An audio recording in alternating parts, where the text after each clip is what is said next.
Hi there.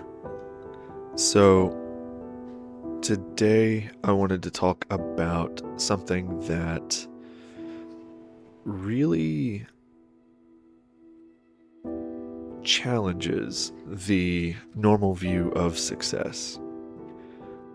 So, I was once asked which was more important to me, kindness or success. I don't think that's exactly how it was phrased. It was something along the lines of, do you want to be a nice guy or do you want to be rich? And it actually struck me as an odd question. But I realized that the hustle culture, especially in the tattooing industry, sort of encourages this binary cutthroat attitude. And it dawned on me that kindness and success can look like they're mutually exclusive traits sometimes. But in my opinion, kindness is the precursor to success, by my definition anyway. And that's an important note. My definition of success might not be yours. To me, success is doing work I love, being surrounded by people that I love, and having experiences that I will remember for the rest of my life. To me, kindness is crucial in building a network that not only helps me achieve my goals, but it also brings fulfillment. Not to mention, when you're kind, you feel pretty good for making someone else's life just a little better. You can't beat that.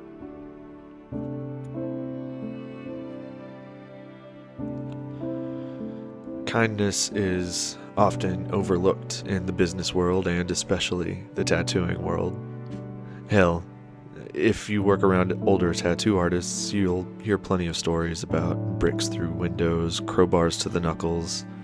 But the idea of a cutthroat industry is completely counter to one of my core instructions in life, which is don't be a dick. Like it or not, your demeanor becomes your reputation. If you start dumpster fires on social media just to get attention, that will become your reputation. Personally, I'd rather be the guy that lets people have a turn in traffic, or who takes the shopping cart to the corral for the grandma trying to tame her grandchildren, or the guy who just quietly does other nice things without expecting anything in return. Keanu Reeves is a great example of this kind of human. He doesn't brag about his kindness on social media, he just does nice things, and people notice. To me, extreme kindness is actually selfish, because I feel pretty damn good doing it. I'm pretty sure Keanu feels pretty good too. Tom Hanks is another celebrity known for being kind. He once returned a student's college ID card, like they lost their student ID card, and then he took a photo with her.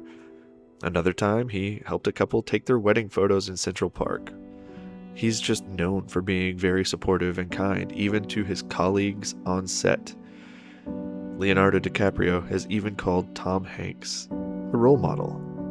Yeah, a role model. Just being a nice guy has turned Tom Hanks into a role model to some of the biggest actors in Hollywood. If you believe in that sort of thing, kindness supposedly gives you some good karma too. I don't know if Keanu and Tom used some of that karma to rise to the top, but I know that being nice didn't hurt their chances. And really, think about it. If you even give it a second of thought, I'm pretty sure that you made friends with all of your friends by doing something nice for them and having common interests. You courted your spouse or significant other by being nice. And guess what? Being nice is exactly how you should build your network too. So I'm going to give you 2 quick tips that took me forever to figure out when it comes to networking. So first, be genuinely kind to other people, because it's obvious when you're fake if you're doing something nice and you have a different motive. And here's actually a life hack to that tip. So it's a tip for the tip. If you want to be genuinely kind, just be curious about the other person. Ask questions and listen. Be interested in them instead of trying to be interesting. I have to be honest though, I still catch myself talking about me all the time. But when I manage to notice that, I mentally smack myself in the back of the head and ask my conversation partner a simple question like, so, what's the funniest story you have about your day job? Or, what's the toughest day of work you've ever had? Curiosity is the ultimate switch. When you show interest in another person's life, they sincerely appreciate it and you get to learn. So it's really a win-win situation. Learn to be interested instead of being interesting, and you'll be one of the best conversation partners in the room, even if you never say anything.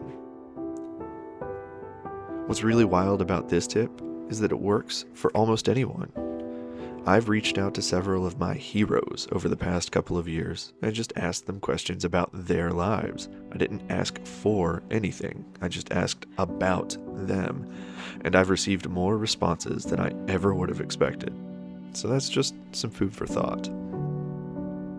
Alright, that was a long one, so here's tip number 2. Find charitable organizations or a cause to align yourself with. At my tattoo studio, we do regular fundraising events for each person on the team. So we each take turns supporting local nonprofits or charities or even people in need. So last time I picked the local animal shelter because I love animals. We've also raised funds for Planned Parenthood, the Trevor Project, to help pay the bills of an absolutely beautiful soul who was diagnosed with terminal cancer. We have raised money for the local women's shelter and a couple of other events over the last 2.5 years that we've been open.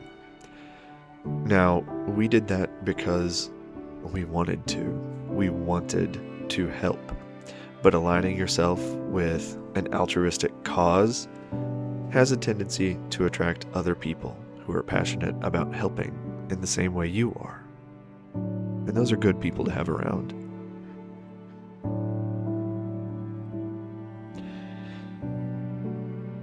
Remember how I mentioned earlier that I have my own definition of success? Well, it wasn't always this definition. Just like most kids in my 20s, I wanted to be a millionaire in my early 20s. That was the dream. And then as I struggled through a divorce and I found myself on the tail end of a crumbling business, I started to really reevaluate my life.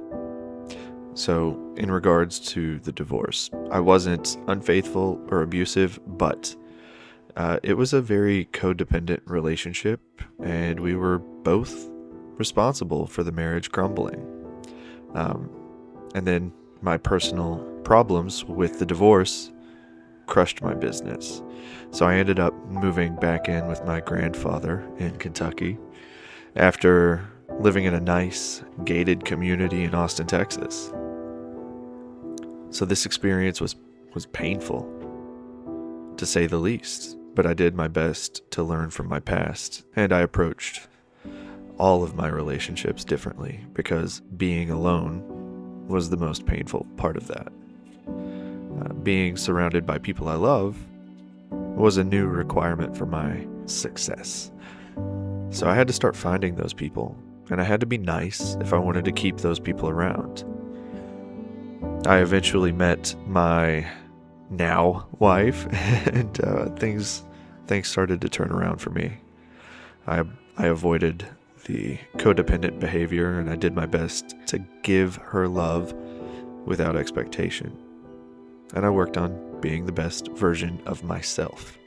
And then I found my tribes, mostly online, and I started growing my family. So now I feel like I've hit that very specific point of success for me. I can honestly say that trying to give value to the people I love is one of the most fulfilling things that I've ever done or continue to do. And that circle of people that I love continues to grow. Which brings two major things to the front of my mind. So we'll start with the events that we run at Affinity, the tattoo studio. So these events have brought in some of my favorite clients to date. They come to support a cause, we make a connection, then I have a new client for life that I genuinely enjoy being around. These events commonly attract people from surrounding states, and those clients have a tendency to keep coming back. And this all happens from us trying to make a positive dent in the universe, even if it's just locally. The next major thing that pops up in my mind is this YouTube channel. I've removed a lot of my older videos because they don't really align with what I want to accomplish today. Some of those are still up, and if I'm being honest, some of them are a little embarrassing to share. But when I released The Power of Play, it seemed to strike a nerve. I wasn't trying to get anything or build an audience when I did that video.